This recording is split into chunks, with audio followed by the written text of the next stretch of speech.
नमस्कार दोस्तों, मैं सौरभ अग्निहोत्री। स्वागत है आप सभी का हमारे YouTube चैनल में।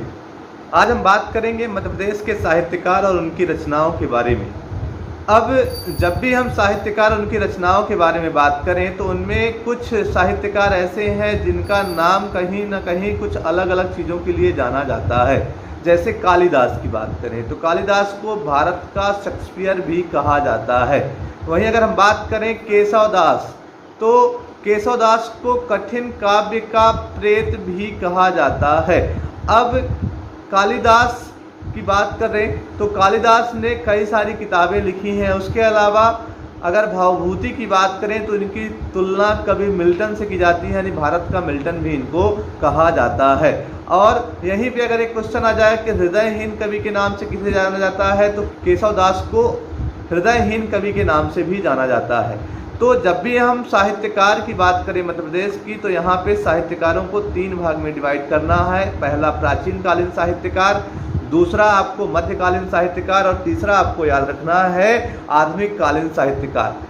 तो जब भी हम बात करें प्राचीन कालीन साहित्यकार में तो कालिदास, भर्तृहरि और भवभूति, बाणभट्ट, नागार्जुन, भारवी, इनके बारे में हम बात करेंगे। वहीं अगर हम बात करें मध्यकालीन साहित्यकार में तो केशव, पद्माकर, भूषण, छत्रसाल, दामोदर दास, कुंभन दास, हरिदास, इनके बारे में बात करेंगे। और अगर वहीं पे बात करें तो आधुनिक कालीन साहित्यकार में हम बात करें तो पंडित माखनलाल चतुर्वेदी, सुभद्रा कुमारी चौहान, बालकृष्ण शर्मा नवीन, पंडित द्वारिका प्रसाद मिश्रा, भवानी प्रसाद मिश्रा, हरिशंकर परसाई, शरद जोशी, मुल्ला रमूजी, डॉक्टर शिवमंगल सिंह सुमन, नंद दुलारी वाजपेयी, बालक बैरागी, दुष्यंत कुमार, श्रीकांत वर्मा, गजानन माधव, मुक्तिबोध के बारे में बात करेंगे।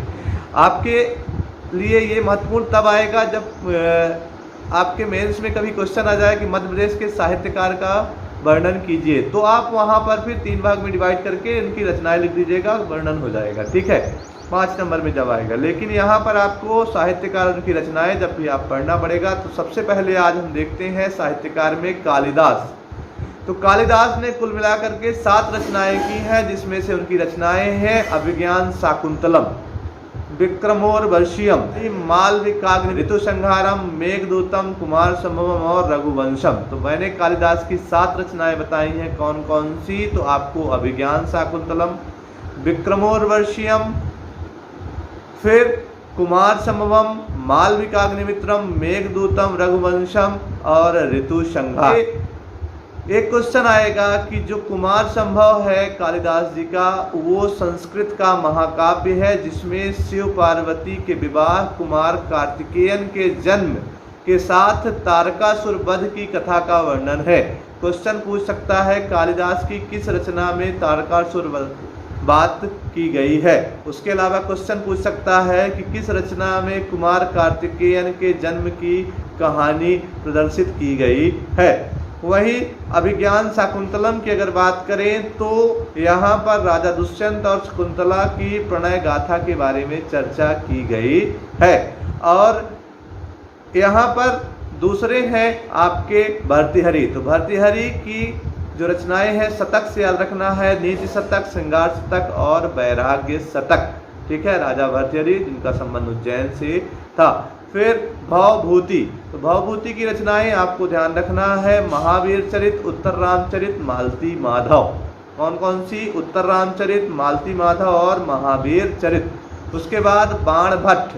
तो बाणभट्ट की जो रचनाएं हैं तो बाणभट्ट की रचनाओं में हर्षचरित, कादम्बरी, चंडिका शतक, पार्वती परिणय और आपका मुकुट ताड़ितक। तो ये जो रचनाएं हैं याद रखिएगा, जिसमें से हर्षचरित, कादम्बरी, ये बहुत ज़्यादा महत्वपूर्ण है, पेपर में कई बार पूछे जा चुके हैं।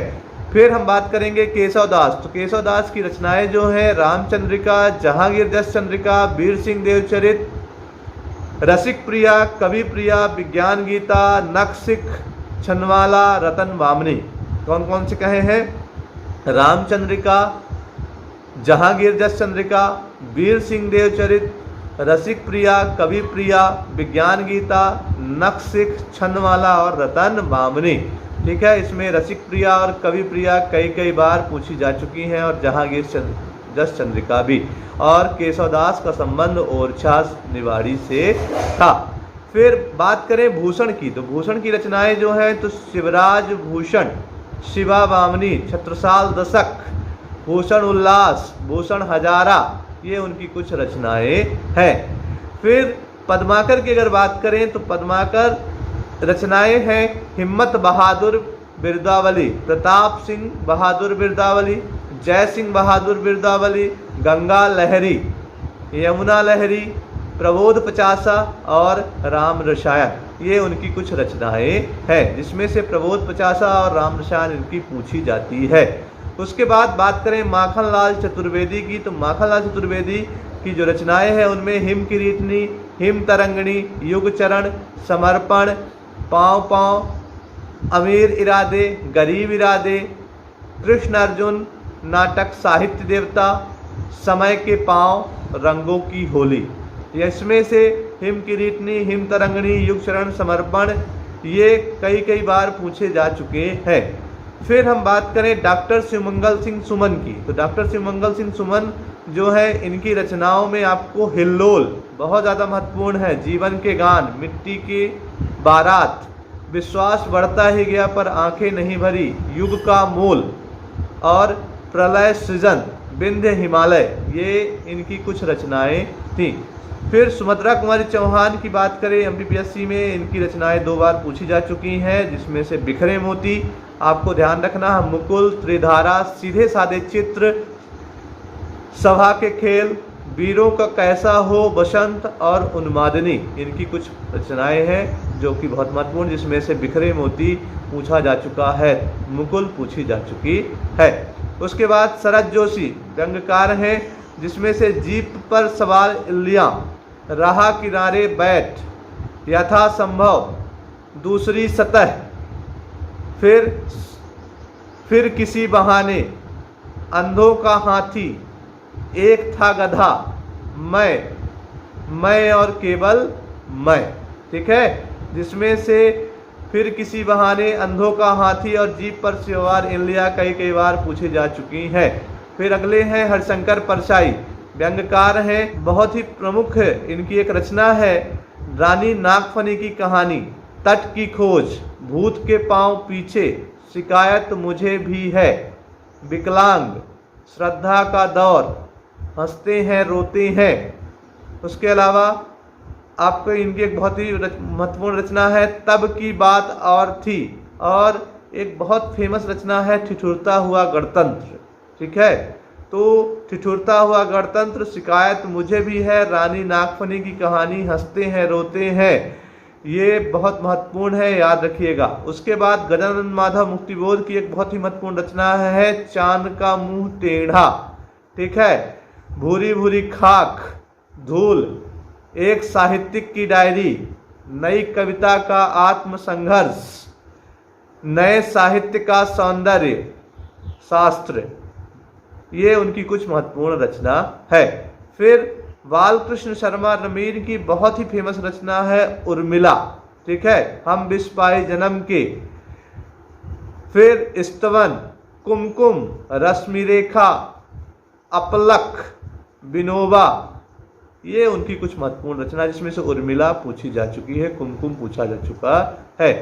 फिर भवानी प्रसाद मिश्रा, इनके बारे में ध्यान रखिएगा, गीत फरोश, चकित है दुख, अंधेरी कविताएं, गांधी पंचसती, सतपुड़ा के घने जंगल, बुनी हुई रस्सी, ये इनकी कुछ प्रमुख रचनाएं हैं। उसके अलावा मुल्ला रमू जी की अगर बात करें तो गुलाबी उर्दू, अंगूरा, शादी, औरत जात, लाठी और भैंस, मुसाफिर खाना, ये उनकी कुछ प्रमुख रचनाएं हैं, तो ये भी आप याद रखिएगा।